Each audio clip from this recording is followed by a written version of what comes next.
हरे कृष्णा, राधे राधे, जय श्रीमन्नारायण। कैसी हो मित्रों? स्वागत करती हूँ आपका अपने चैनल ज्ञान भक्ति चैनल में।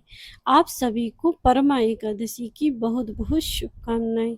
तो आज है परमा एकादशी व्रत और आज हम आपसे शेयर करेंगे इस एकादशी के पारण के बारे में कि एकादशी का पारण कब किया जाना चाहिए और कब तक का मुहूर्त है।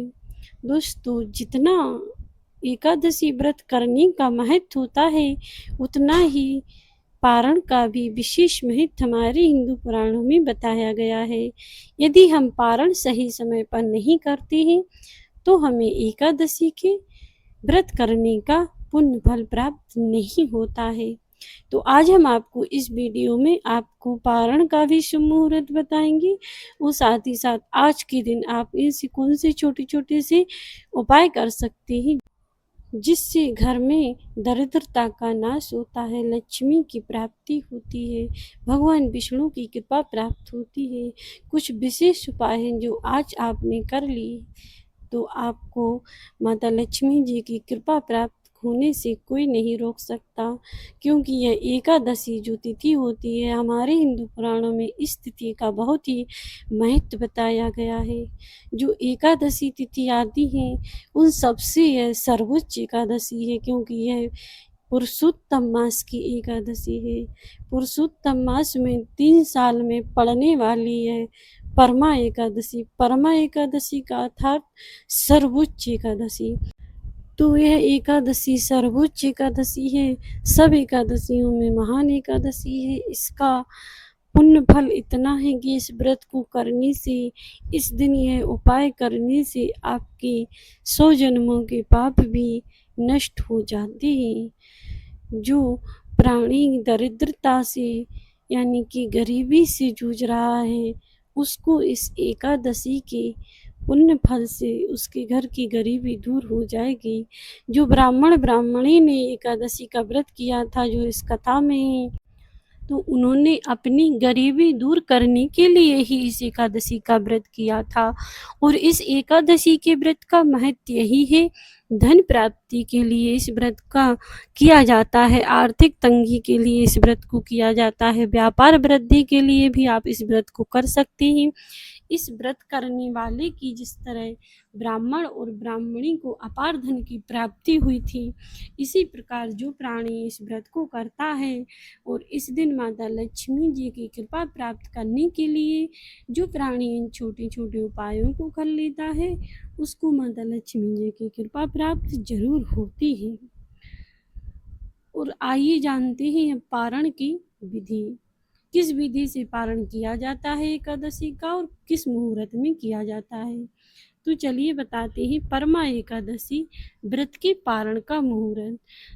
तो परमा एकादशी व्रत के पारण का शुभ मुहूर्त जो आज 12 जून को एकादशी है, तो इसका शुभ मुहूर्त शुक्रवार की सुबह 5:23 से सुबह 8:10 तक रहेगा। इस 3 साल में एक बार आने वाली दुर्लभ एकादशी व्रत जो कि 11 जून को आज रखा जाएगा, इसका समापन द्वादशी तिथि के भीतर ही इसी समय अवधि में किया जाएगा। शास्त्रों के अनुसार यह सबसे उत्तम माना गया है। आइए जानते हैं पारण विधि किस प्रकार है। सुबह का स्नान, द्वादशी के दिन सुबह जल्दी उठकर स्नान करें, स्वच्छ वस्त्र या पीले रंग के वस्त्र धारण करें, पूजा और दीपदान, भगवान श्री हरि विष्णु और माता लक्ष्मी जी के सन्मुख देसी घी का दीपक जलाएं, उन्हें पीले फूल और तुलसी दल अर्पित करें, भगवान विष्णु को भोग लगाकर सात्विक भोजन फल मिश्री का भोग लगाएं। याद रखें कि भगवान के भोग में तुलसी पत्ता जरूर शामिल कर लें। इस दिन दान पुण्य, पारण करने से पहले भगवान विष्णु को भोग लगाकर और किसी ब्राह्मण को, जरूरतमंद व्यक्ति को अन्न वस्त्र या सीधे सीधे साधे सीधा कच्चा राशन और दक्षिणा का दान, जो भी आपकी समर्थ हो उस समर्थ के अनुसार आप दान थोड़ा बहुत जरूर करें। पारण करने से पहले व्रत खोलना, इसके बाद भगवान का चरणामृत या प्रसाद ग्रहण करके अपना व्रत खोलें। सबसे पहले तुलसी दल हाथ में लेकर, गंगा जल हाथ में लेकर भगवान विष्णु का नाम लेते हुए, भगवान विष्णु के मंत्र उच्चारण करते हुए, भगवान विष्णु को ओम नमो भगवते वासुदेवाय का मंत्र अत्यंत प्रिय है। इस मंत्र का जाप अवश्य करना चाहिए। इस मंत्र का जाप करते हुए या फिर आप कोई भी दूसरे मंत्र का जाप भी कर सकते हैं। इन मंत्रों का जाप करते हुए पारण का करना चाहिए। तो इस प्रकार भगवान विष्णु की एकादशी व्रत का जो द्वादशी तिथि को होगा हमें पारण खोलना चाहिए। आइए अब जानते हैं उन छोटे छोटे उपायों के बारे में जिन्हें हमें एकादशी के दिन ही करना है। तो चलिए शुरू करते हैं वह कौन से उपाय हैं। सबसे पहले माता तुलसी को शाम के समय घी का दीपक जलाकर उनकी परिक्रमा करें। 108 7 जितनी भी आपकी इच्छा हो आप परिक्रमा कर सकते हैं। इससे माता लक्ष्मी जी की कृपा अवश्य प्राप्त होती है और घर में धन की कमी नहीं होती है। आइए अब जानते हैं दूसरा उपाय। उपाय बहुत ही सरल है जिन्हें एकादशी तिथि पर जरूर करना चाहिए। यह तिथि अत्यंत दुर्लभ है। एकादशी तिथि भगवान विष्णु को समर्पित है और भगवान विष्णु की कृपा और पापों के नाश के लिए सबसे उत्तम मानी जाती है।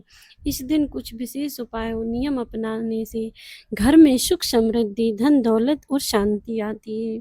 तो चलिए दूसरा उपाय बताते हैं। मुख्य द्वार पर दीपक। एकादशी की शाम को घर के मुख्य द्वार पर और मंदिर में एक घी का दीपक जरूर जलाएं। इससे माता लक्ष्मी आकृष्ट होती हैं, घर में धन दान की कमी नहीं होती है, भगवान विष्णु की कृपा प्राप्त होती है। भगवान विष्णु को तुलसी अत्यंत प्रिय है। इस दिन शाम को तुलसी के पौधे के सामने घी का दीपक जरूर जलाएं। ओम नमो भगवते वासुदेवाय मंत्र का जाप करते हुए 11 परिक्रमा तुलसी की लगाएं। पीपल की पूजा। एकादशी की सुबह पीपल के पेड़ पर जल चढ़ाएं। शाम को सरसों के तेल का दीपक जलाएं। मान्यता है कि इसमें माँ लक्ष्मी और विष्णु जी का दोनों का आशीर्वाद प्राप्त होता है। अन्न का त्याग। एकादशी के दिन चावल गेहूं दालें और जो आदि अन्न आदि है उसका सेवन भूलकर भी ना करें। जो लोग व्रत रखते हैं वो फलाहार दूध साबूदाना ले सकते हैं। चावल वर्जित हैं। यदि कोई व्रत ना भी रखे तो इस दिन चावल बनाना और खाना दोनों ही अशुभ हैं। तुलसी तोड़ना मना है। एकादशी के दिन तुलसी के पत्ते नहीं तोड़े जाते हैं, इसीलिए एक दिन पहले दशमी को ही तुलसी के पत्ते तोड़कर रखना चाहिए। क्रोध और झूठ से बचें। एकादशी के दिन मन में शांति बनाए रखें। किसी के साथ वाद विवाद गुस्सा अपशब्द बोलने से बचें। यदि एकादशी के दिन व्रत रखने या कोई विशेष मनोकामना पूर्ति जैसे नौकरी विवाह या कर्ज मुक्ति के लिए आप यह उपाय कर रहे हैं तो आप इसके लिए भी यह छोटे छोटे से उपाय कर सकते हैं। तो यह एकादशी तिथि की थोड़ी सी कुछ जानकारी थी जो मैंने आपको इस वीडियो में बताई। यदि आपको वीडियो थोड़ी सी भी यूजफुल लगी हो तो वीडियो को लाइक करके और चैनल को सब्सक्राइब कर लेना और नीचे एक हाइप का बटन दिया रहता है उसको हाइप जरूर कर देना। और जो भी मेरे चैनल पर नए हो चैनल को सब्सक्राइब कर लेना और बेल आइकन को ऑन कर देना ताकि मैं जो भी जानकारी लेकर आऊँ उसकी सबसे पहले नोटिफिकेशन आपके पास पहुँचे। तो वीडियो फुल वॉच करने के लिए धन्यवाद और मिलते हैं नेक्स्ट वीडियो में। आप सब पर भगवान विष्णु की माता लक्ष्मी जी की कृपा बनी रहे इसी कामना के साथ विदा लेते हैं और परमा एकादशी की आप सभी को बहुत बहुत शुभकामनाएं। तो मिलते हैं नेक्स्ट वीडियो में, तब तक के लिए सभी भक्तों को जय श्री कृष्णा, राधे राधे, जय श्रीमन नारायण।